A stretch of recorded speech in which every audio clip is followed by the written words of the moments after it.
Bonsoir à tous, bienvenue dans cette 28e édition du Bistrot Daniel Losc. Baptiste, peut-être, tu as quelques éléments à nous dire sur ce match contre Paris, un match où finalement on n'a pas été, malgré le résultat, si décalé que ça par rapport au Paris Saint-Germain. Non, mais bien sûr, et puis de toute façon, le score de 3-0 est totalement sévère. Comment qualifier ce match, si ce n'est qu'il a été très pauvre, à la limite du honteux, presque pour les deux équipes. Match qui était attendu comme un choc et qui en était vraiment pas un, je pense. Et aucune des deux équipes fut à la hauteur, parce qu'on parle beaucoup de Lille par-ci, Lille par-là. Mais le PSG n'a pas réussi non plus à saisir cette opportunité et à maîtriser son match. Après, comme à son habitude, Paris s'en remet à ses stars et sa notoriété. Mbappé et sa notoriété pour l'arbitrage pour remporter ce match. C'est un score très sévère. Cette semaine, on a vécu des vrais ascenseurs émotionnels et même au sein des matchs et même quelques secondes après le match parce que finalement, évidemment, c'est décevant de perdre en coupe, mais sur la physionomie du match, moi, j'ai pas pu m'empêcher de penser à l'étape d'après. C'est-à-dire que j'ai pas pu m'empêcher d'essayer d'analyser ce match à travers le prisme de ce qui nous restait encore à jouer. C'est-à-dire, il y a encore un match de championnat contre Paris, de me dire, au vu de ce match de coupe, est-ce qu'on peut gagner contre Paris en championnat ? Et la réponse, c'est clairement oui. À un moment, est-ce que Maignan et Diallo peuvent refaire la cagade qu'ils l'ont fait ? Déjà, est-ce qu'ils l'avaient déjà fait dans la saison ? La réponse, c'est non. Est-ce qu'ils peuvent le refaire ? J'y crois pas. On ne peut pas faire une cagade pareille une deuxième fois. Deuxièmement, penalty d'Mbappé. Je pense qu'on est tous d'accord pour dire que Selic ne touche pas Mbappé, donc il n'y a pas péno. Et donc déjà, tu vois, tu es en train de te dire qu'à la mi-temps, on peut plutôt rentrer à 1-0 sur un fait de jeu. Bourra qui tape sur la barre, une frappe magnifique, et qu'est-ce que c'est agréable de retrouver ce mec qui pue le foot, qui s'en fout un peu de la manière dont il balance son pied, mais en tout cas, dans le combat, on voit bien, le combat sur un terrain, c'est de marquer des buts, c'est son obsession. Le score ne dit pas du tout ce qui s'est passé sur le terrain. Et à la question, en tout cas ce soir-là, il n'y avait pas encore eu le match contre Nîmes, à la question, est-ce qu'on peut gagner ce match lors du la prochaine rencontre de championnat, et je crois que ce sera le 3 avril, moi, la réponse était clairement oui. Donc, évidemment, il y avait un peu de déception d'avoir perdu. Et en même temps, j'étais déjà dans la projection et je me disais, on peut les taper, les Parisiens, sur le premier match. Tu vois, c'est plutôt ça que j'ai vécu sur ce match. Je repense en effet aux nombreuses occasions. Il y a eu du super Navas quand même dans le but. Il y a eu cette frappe sur la barre qui est encore un geste de renard, de filou. Enfin, faut le voir vraiment. Il y a un contrôle, ça va à une vitesse. Ce qui me rassure sur l'idée, même si on a été démenti un peu dimanche, sur le fait que au milieu d'une forêt de joueurs, Yilmaz peut toujours trouver la faille, quoi. Sur cette action-là, pareil, comme la boulette Maignan Diallo se reproduira pas à chaque fois. Je suis pas sûr non plus que le ballon tapera la barre à chaque fois sur ce genre de fait. Puis après, oui, le penalty, voilà, quoi, il y a eu un courant d'air. Partage vos avis, c'est une défaite qui est assez frustrante au vu du potentiel qu'il y a dans ce groupe. Je pense qu'ils l'ont assez prouvé depuis le début de saison. Là, on s'écarte d'un des objectifs qui était fixé par le club concernant cette Coupe de France-là. Maintenant, comme vous venez de le dire, il faut se reconcentrer sur le championnat, même si je pense que vous avez parlé aussi de cette défaite face à Nîmes. On va se concentrer sur les objectifs du championnat. Donc ça, je l'entends bien. 4 jours après, nous recevons Nîmes avec une opportunité exceptionnelle de pouvoir écarter un concurrent dans la course au titre ou dans la course au podium. Et patatras, on se retrouve avec une défaite que personne n'attendait. Comment vous avez vécu cette défaite ? Alors, je vais commencer encore par Baptiste. Comment tu l'as vécu, cette défaite ? Comment je l'ai vécu, c'est compliqué. On se disait avant le match qu'il fallait tout faire pour gagner ce match et se qualifier. Et maintenant, après cette élimination, on se disait c'est pas grave, on la joue pas. Donc. Tu vas parler du match de PSG, je te parlais du match de Nîmes. Il y en a qui étaient. On a dû avoir un décrochage. Et encore à Paris, à Nîmes. Non, le match de Nîmes, oh là là, Miller. Je dis que c'était intéressant ce qu'on avait vécu avec Baptiste parce qu'on vient de vivre un vrai truc de génération Y, comme il est sur Twitch, sur Facebook, sur Instagram, en même temps qu'il est avec nous, à un moment, forcément, il perd le truc. Et moi, comme je suis un vieux ringard, je coupe mon micro et je l'oublie. Donc on a chacun des problèmes sur notre génération. J'ai trouvé que Nîmes avait fait un beau match et ça me paraît important quand même d'en parler. On a eu une belle équipe. Moi, je trouvais depuis un petit moment... on en avait parlé dans une des émissions qu'ils avaient une belle mentalité. Les mecs étaient encore ensemble. C'était pas un groupe qui avait lâché. c'est des mecs qui étaient encore ensemble et qui étaient capables de choses. Et on les retrouvait en fin de match, ensemble, à s'encourager, etc. Alors que ça ressemble quand même à une équipe qui allait forcément descendre. Et les mecs, ils y croyaient encore, quoi. C'est peut-être les derniers à y croire. Moins de vitesse, moins de puissance. Moi, je vois une équipe émoussée depuis quelques matchs. Et là, on a vraiment fini par le payer. Alors, est-ce que c'est l'enchaînement des matchs? Certainement. 18e match de l'année 2021, c'est compliqué, hein, ça fait beaucoup. Donc, il y a peut-être un phénomène de fatigue. Et en tout cas, là où on avait tendance à manger nos adversaires sur une domination physique, un bloc qui montait ensemble, une vitesse d'exécution sur les ailes, etc., qui était très forte, c'est absolument pas ce qu'on a vu contre Nîmes. Et pour la première fois, alors qu'on était toujours très confiants, je me suis dit, merde, et si on n'allait pas au bout? Ils ont une charge de travail assez importante. Maintenant, il y a un pôle, un secteur de performance au club qui permet aux joueurs d'être dans des meilleures conditions pour récupérer et d'optimiser cette récupération. Maintenant, je pense que psychologiquement, quand tout vous réussit, quand tout vous réussit et qu'à un moment donné, vous chutez, notamment sur une compétition qui vous élimine directement et qui vous retire d'un objectif qui était fixé au départ. Peut-être que certains ont du mal à digérer ça sur le plan mental et que lorsqu'ils démarrent ce match face à Nîmes, ils ont encore la tête plongée dans cette défaite du PSG, même si en tant que sportif de haut niveau, on vous demande de switcher rapidement et de passer à autre chose et de se reconcentrer sur les nouveaux objectifs, notamment sur le championnat. Cette réaction positive de l'équipe de Nîmes depuis quelques semaines, ça ressemble tout à fait à Pascal, que je connais bien, effectivement, et qui a pas son pareil pour motiver ses joueurs. Je pense que la pression dimanche était surtout de notre côté. Et je me demande si c'est pas une des clés du problème, c'est que pendant toute la semaine, quel a été le sujet de discussion des Lillois, et peut-être des supporters, de l'environnement du club, c'était le résultat du match OL-PSG. Qu'est-ce qui vaut mieux? Est-ce que c'est mieux que Paris gagne? Est-ce que c'est mieux que Lyon gagne? Est-ce qu'il ne faudrait pas mieux un match nul? Et on en a oublié qu'il fallait faire d'abord de notre côté le boulot. Enfin, Nîmes a fait le match comme il fallait, c'est-à-dire que ça n'a pas été le bus, ça a été un jeu de contre, un jeu de profondeur, un jeu rapide. Et globalement, on a eu le monopole du ballon, ça a fonctionné stérilement, alors que à chaque fois que ça sortait, c'était dangereux. J'ai éteint la télé, j'ai regardé le bistrot d'Aller le LOSC pour me remonter le moral. Je suis tombé sur le passage où Julien nous expliquait ce que serait l'effectif de la saison prochaine. Donc là, je me suis dit, moi, c'est une solution. L'adagio d'Albinoli. Je vais ouvrir le four, je vais tout ouvrir. Je me suis rendu compte que j'avais un four électrique, quoi. C'était un dimanche de merde. Je vous propose de passer à la deuxième partie de l'émission. Donc, deuxième partie de l'émission, donc, où on va partir à la découverte de la section féminine du LOSC. Donc, avec une section féminine qui subit une année vraiment assez particulière avec le confinement. On essaye d'être créatif pendant cette période. On essaye d'innover, on essaye d'apporter un peu de nouveauté pour garder les joueuses concernées. Et en fait, je ne vous cache pas qu'on a eu une première partie donc du 1er novembre jusqu'à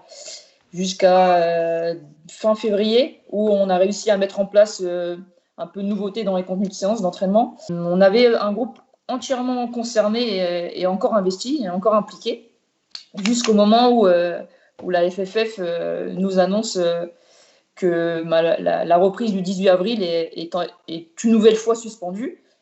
Où là, ça a été le deuxième coup d'arrêt et ça a été mentalement très dur à encaisser parce qu'il faut le rappeler que ça fait plus d'un an qu'on vit ça. Ça devient un peu lassant. De ne pas être considéré, de ne pas être écouté et de nous reprocher des choses que la FFF instaure dans sa réglementation féminine. On y reviendra certainement, mais on nous reproche de ne pas avoir assez de joueurs sous contrat fédéral, sous contrat fédéraux, et donc du coup de ne pas être assez professionnel au sein de la D2. Mais il faut savoir quand même que dans le championnat de D2, on avait une restriction jusqu'au mois de juin de 5 contrats fédéraux maximum par équipe, qui est montée à 12 à la fin du mercato, quand tous les clubs avaient fini de recruter. La FFF avait basculé ça à 12, mais on nous reproche quelque chose qu'on nous a imposé. Donc c'est un peu contradictoire et ça devient un peu lassant. Donc une majorité de joueuses sous contrat. On constate que les rugby women jouent. Je ne sais pas combien il y a de joueuses sous contrat chez nos équipes nordistes qui jouent au rugby. Les handballeuses jouent, les basketteuses jouent, les volleyeuses jouent, tout le monde joue. Même notre D1 féminine qui joue, on sait pourquoi, parce qu'en fait, il y a des matchs de l'équipe de France, il y a un contrat avec le sponsor Arkema et il y a un contrat de diffuseur avec Canal+. On a l'impression que la D2 n'existe pas. Tant qu'on n'aura pas réalisé la réforme qui consiste à faire des 2 premières divisions féminines des divisions intégralement professionnelles et que les clubs amateurs trouvent leur place en national, comme c'est le cas chez les garçons, ce jour-là, on aura fait un grand pas, mais on en est encore assez loin. On y travaille. On regarde dans tous les autres pays, là, je regardais un peu sur les différents sites internet, les D2 les divisions féminines jouent en Europe. Ouais. Et pourquoi pas en France? Oui, voilà. Je sais pas, en plus il a été réélu, Noël Le Graët, c'est mal reparti encore une fois, hein, donc mais bon. Il n'a pas été élu par des femmes apparemment. Le problème majeur qui va se poser, c'est que oui, le LOSC a des ambitions de remonter en D1, oui, le LOSC est structuré comme un club de D1.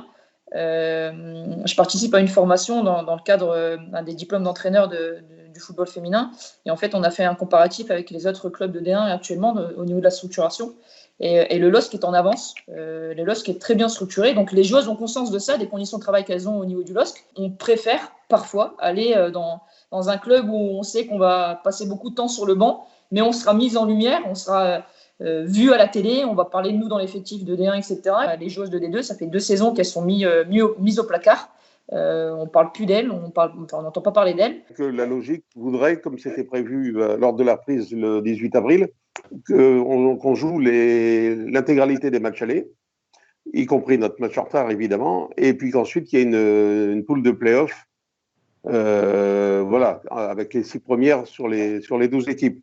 Pour les raisons que je vous ai expliquées tout à l'heure sur les structures du football féminin en France, il devient essentiel de monter le plus rapidement possible parce que c'est plus le même monde. Nos problèmes, il y a un tas de problèmes qui seraient résolus si on était en D1. Le problème des partenaires, le problème des subventions des collectivités, d'éventuels droits TV dans les renégociations qui vont avoir lieu.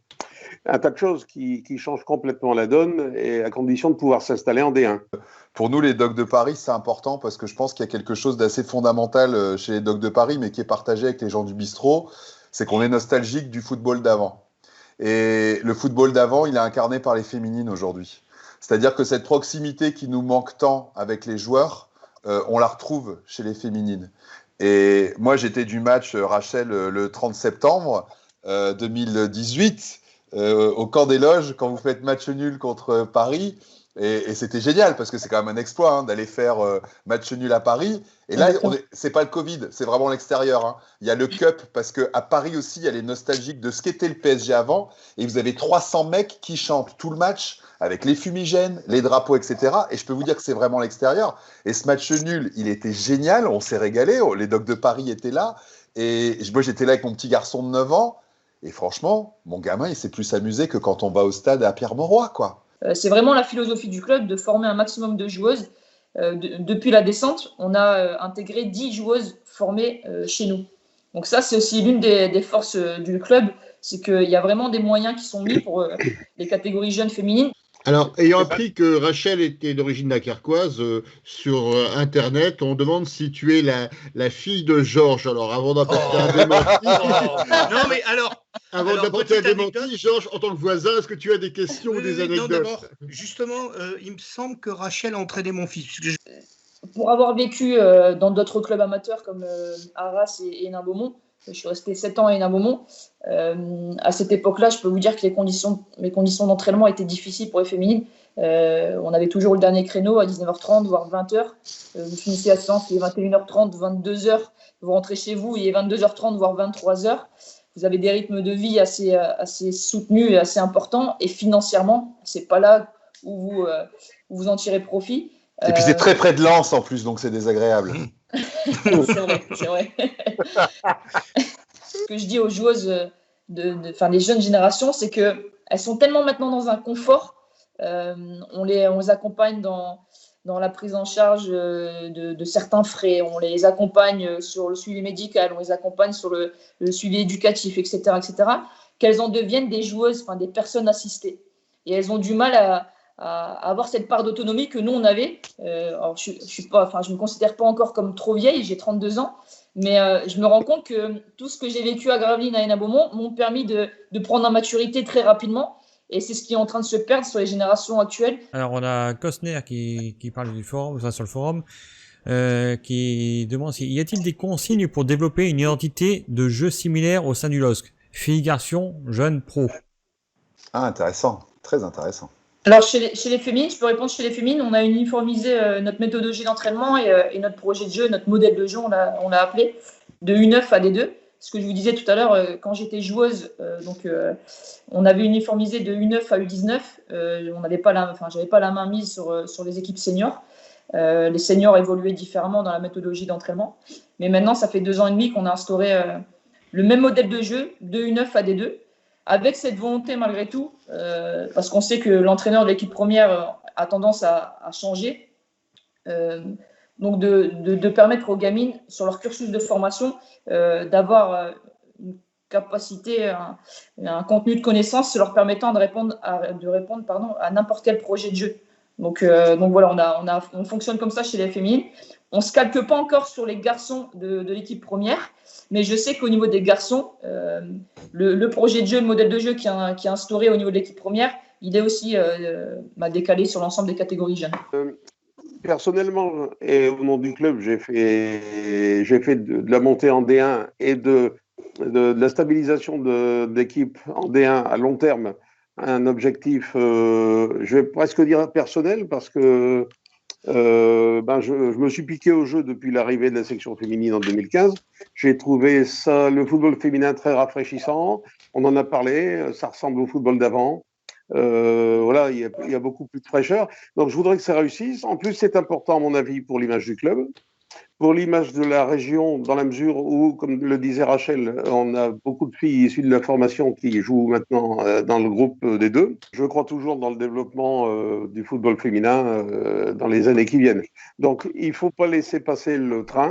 Il est important de monter dedans, parce que j'ai toujours prétendu que Lille et le LOSC est un club qui n'a rien à faire en D2 féminine. C'est pas de la prétention, c'est une question d'image et de vécu. On a un club très bien structuré, on a des infrastructures, on a des collaborateurs compétents chez les filles, chez les garçons. Les filles doivent rejoindre les garçons en D1. Après, c'est le ballon qui roule et c'est la coach qui coach.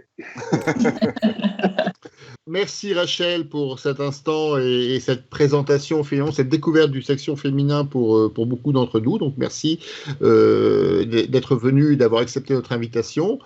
Merci à Patrick finalement de devenir un des piliers du bistrot. Mais, je ne sais pas comment tu vas prendre ce qualificatif, mais en tout cas, il est... Ma femme n'a pas entendu. Donc... Tu vois qu'il faut les mettre à casse.